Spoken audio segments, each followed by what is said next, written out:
সমুদ্রে ভাসমান একটি জাহাজ। অক্ষত আছে সবকিছুই, কিন্তু উধাও শিপমাস্টার সহ ক্রু ও যাত্রীরা। ইতিহাসে এমন অদ্ভুত এক ঘটনা ঘটেছিল মেরি সেলেস্ট জাহাজের সাথে।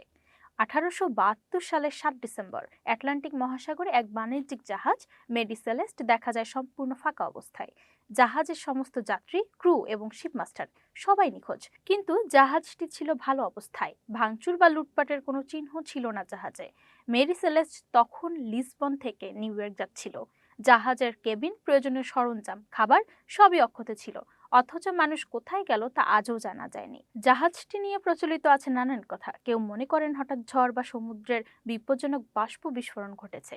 কেউ আবার বলে জাহাজের মদপাত্র থেকে বিষক্রিয়া বা রহস্যময় দুর্ঘটনা ঘটেছে। এমনকি কল্পনা শক্তির উপর ভর করে অনেক মানুষ এলিয়েন অপহরণের তথ্য উত্থাপন করেছেন। কিন্তু যতই গবেষণা করা হোক না কেন, প্রমাণ এখনো নিশ্চিত হয়নি। মেরি সেলেস্টের রহস্য আজও সমুদ্র ইতিহাসের সবচেয়ে বড় ধাঁধাগুলোর মধ্যে একটি। সমুদ্রের এই রহস্য আজও গবেষক, ইতিহাসবিদ এবং সাধারণ মানুষের কল্পনাকে উস্কে দেয়। মেরি সেলেস্ট একটি জাহাজ যা মানুষের নিখোঁজ হওয়া এবং রহস্যের মিলনস্থল হয়ে ইতিহাসে অমর হয়ে আছে।